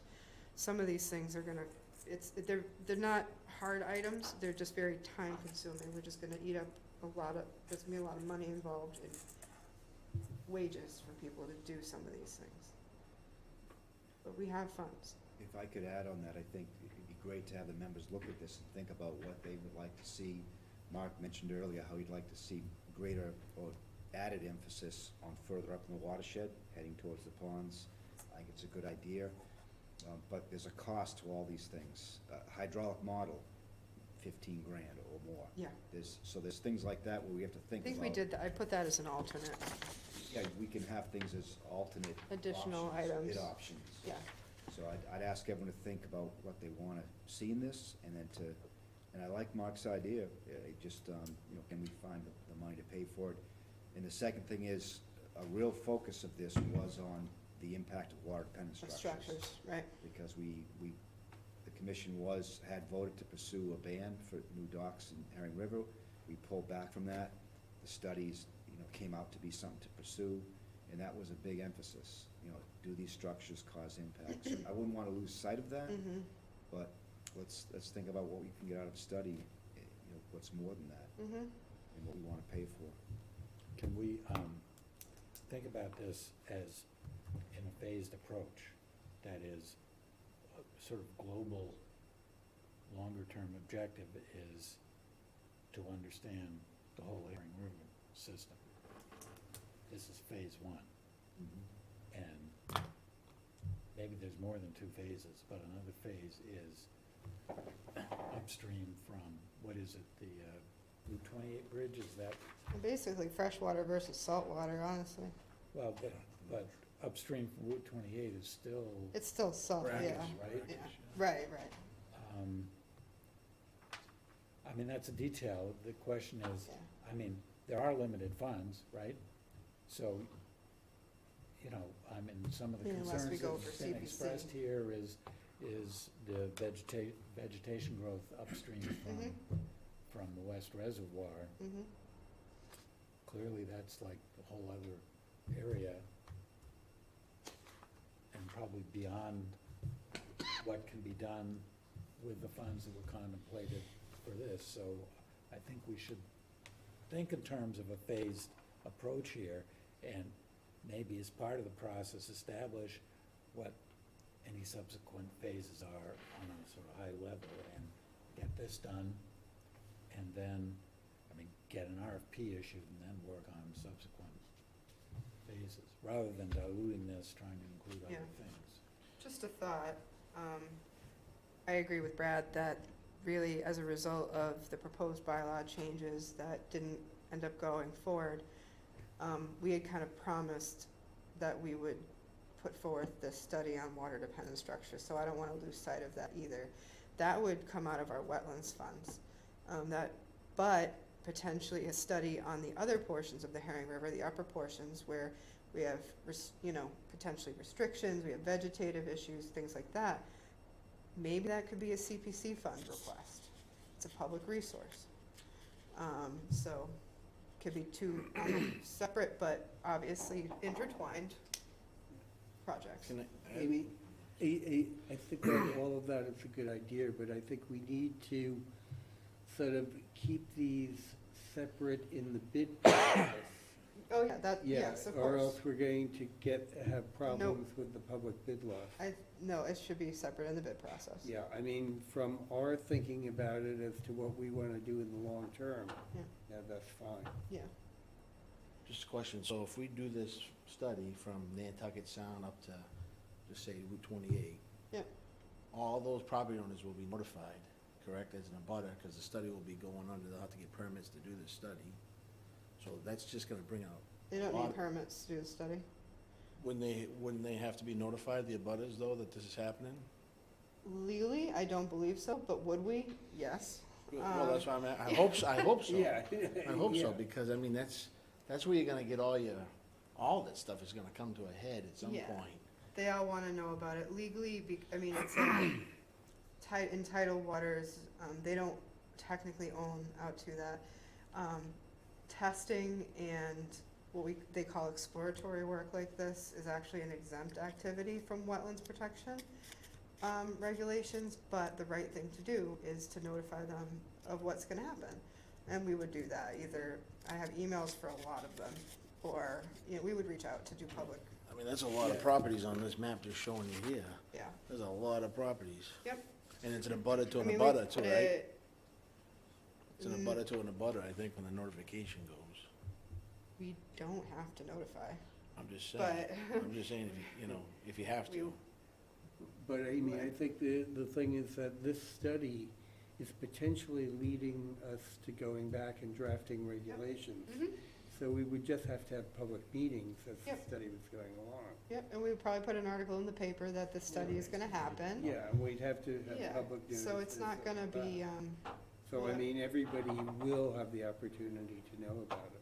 and I think there would probably, once we submit this and get somebody to do this work, we put it in the Chronicle as well, so people are aware of things.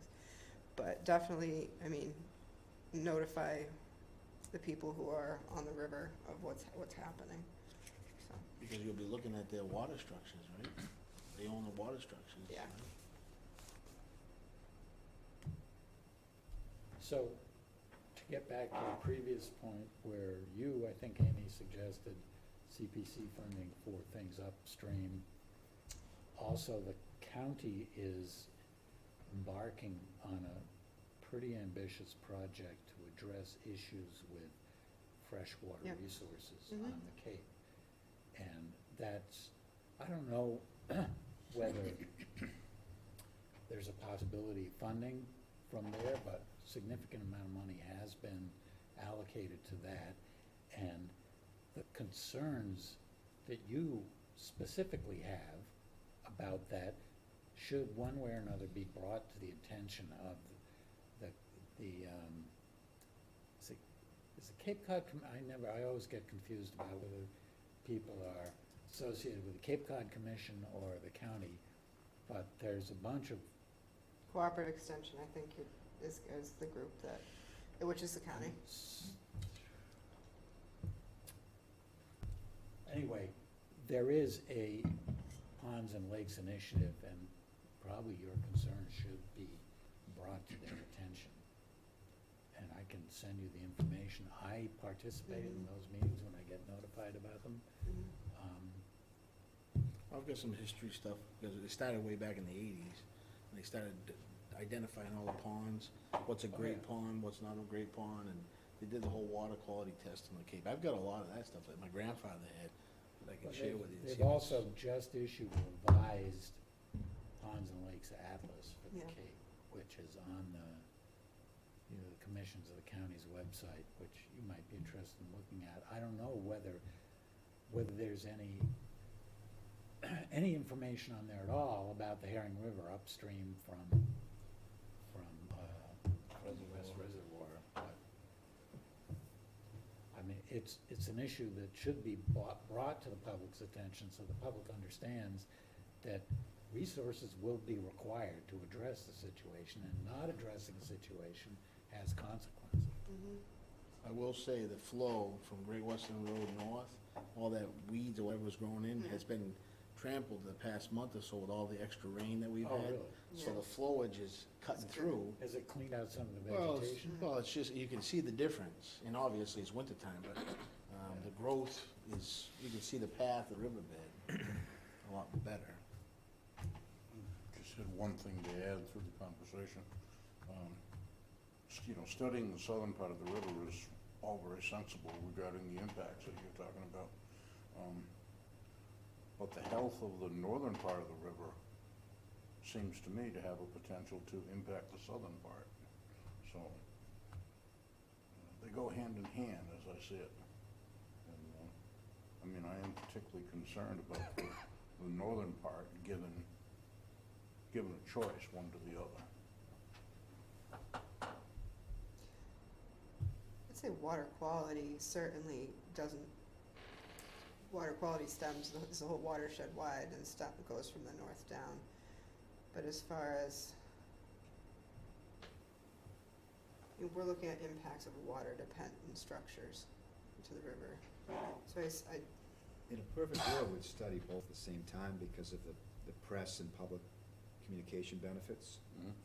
So I get where Mark's coming from. It would be nice. I just wouldn't want to dilute that original intention. But, you know, let's think about, can we solicit bids for phase two? And have it very clear in the bid that we may not act on that at this time. Is that possible? To prepare a phase two and then solicit bids, saying it's optional. We are gonna go ahead with phase one.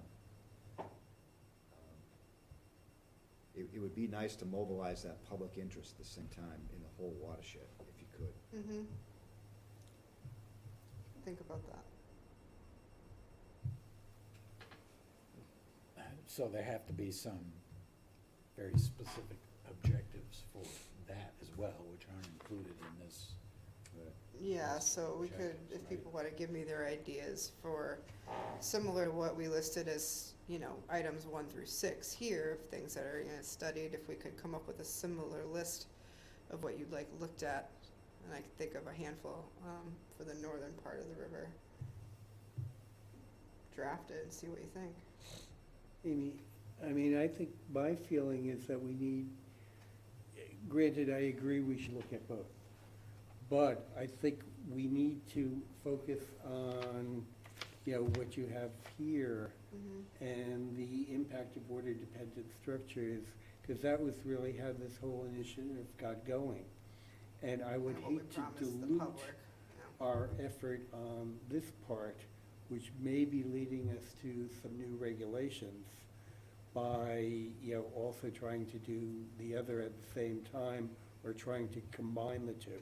I'm not And saying we maybe- shouldn't do the yeah. other, but So just thinking ahead too is, I can see that, maybe the next one, maybe whatever you wanna call it, this is looking particularly at independent structures, Correct. really. The next one is very broad, health of the Herring River. What are the factors that are impairing the health of the Herring River?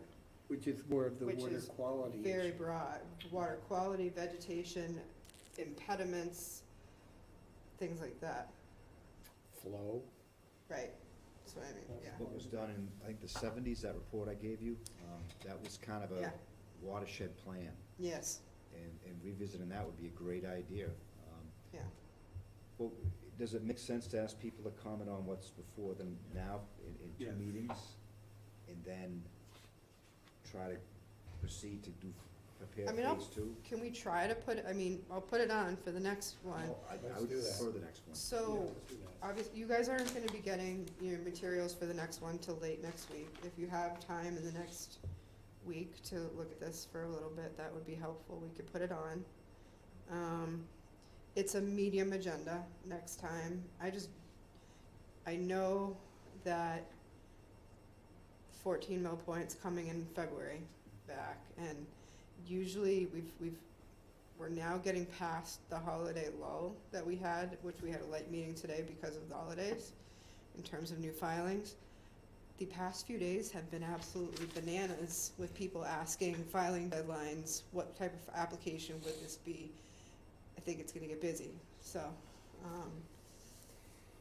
if we can put it, if it's possible, for you guys in the next week to, write down your thoughts and send them to me, we could put this on the next agenda. I think we should do that. Okay. Sounds good.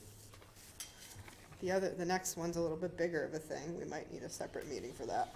It's a similar concept, you know, how do you feel about moving forward and reviewing what's been prepared? Bell's Neck. Dogs, Yeah, just it's fine. managing up. That means you gotta go on people's dogs. To do a study. I had sent you all what Brad had, submitted last time, so, Right, which is a markup of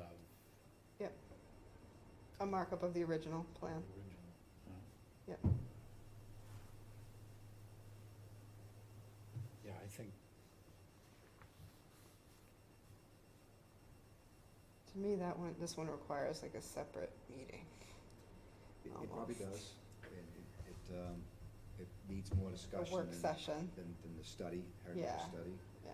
But it's also similar in that I feel like it's been on our plate for a long time. Yeah. And I'd like to see it not go too long to get past this winter lull that we have to. Oh, no, I wouldn't say that. I would say we should schedule something. Yeah. But I'm not fully prepared tonight to have a big discussion on it. Okay. So when, are you proposing like a third meeting this month or next month? Yep. Yep. If it is an, I mean, evening, I couldn't tell you what we could do yet because the meeting rooms are pretty booked. So I'd have to look. Is there any option for doing, I know Brad, you sometimes work from home. Is there option to do a Friday or an afternoon? You know, lately. Other people I know are working too, so. Yeah, I've been locked into working from the Cape Mondays and Fridays lately. So Mondays and Fridays I'm around. Yeah. I tend to work long days off Cape Tuesday, Wednesday, Thursday. I know, I don't know what other people's I'm around. commitments are. You can do a Zoom call too, couldn't you? Yeah, Amongst us, yeah. Mark? I'm available. Yeah, Fridays are probably better. This is a public meeting, or is the, You have to post it, right? It has to Yeah, we be a would public post it. so we can't do a Zoom meeting? We could possibly do, I mean, well, Well, we're doing hybrid. could It do would be, one it person, would be somebody could be hybrid. here. It would be Right. hybrid. I would think, so how about this? This is my thought. Friday, January 27th. Okay, Friday, January 27th. Time of day. You guys tell me. I'm saying Friday because I think I can get, at least particularly afternoon, I think I could get either this room or the small hearing room. Maybe 2 o'clock or something, 3 o'clock. You guys tell me. Doesn't matter. I could be flexible Fridays. I'm good after 2? 1. I'm good, yeah, so. 2's a good number. Why don't we shoot for Friday, January 27th? Gives us a few weeks. Friday, January 27th, 2 PM. I will check on that availability of a meeting room for us tomorrow. And obviously, we'll get login credentials as well, so people can join remotely if they want to. That's a good time frame, I think, for the people look at what's the draft. Still before, I think it's gonna get really too crazy, so. Somewhat related, the River Herring Harvest Plan was approved federally, and so the town is now able to move forward with the harvest plan if they want to. Last night I presented this to the Board of Selectmen, and they're going to take it up at their next meeting. They're leaning towards not opening this spring or having a very limited opening. And their recommendation from the Department of Natural Resources to wait. But See. their decision will affect our discussion too, because Yeah. if they do have some kind of a harvest, it would kick in the gate We management. need that gate, yeah. Evening closures and all that stuff. So it's pretty timely to, meet on the 27th and hear from the board probably by then. Great.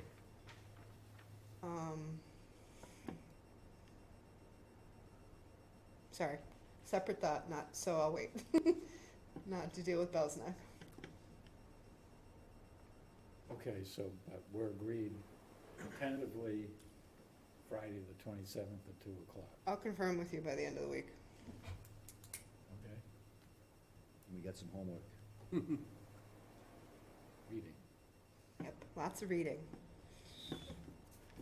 At the meeting last night, the selectmen appointed a new alternate for us.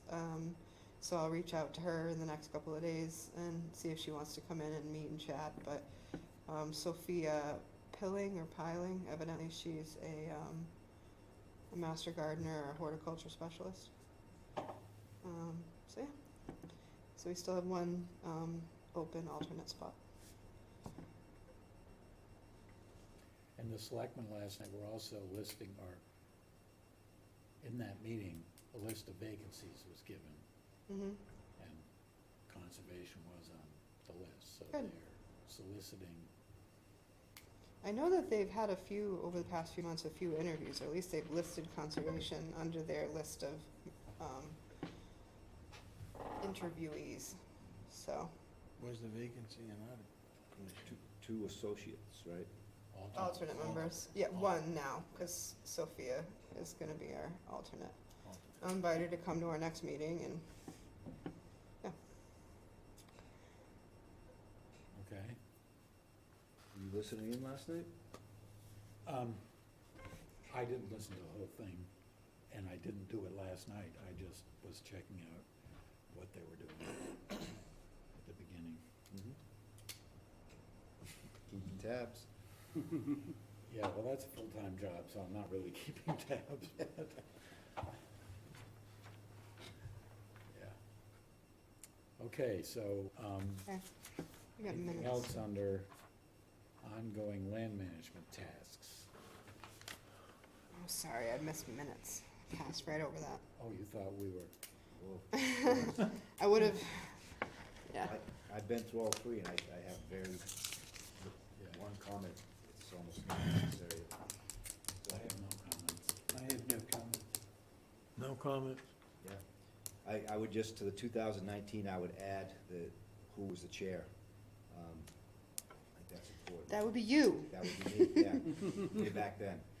I just think it's an important thing to have. No, it is, you're right. That's it, that's all No, I it's have. supposed to. The 3 sets. Yep. Okay. Okay, Yeah.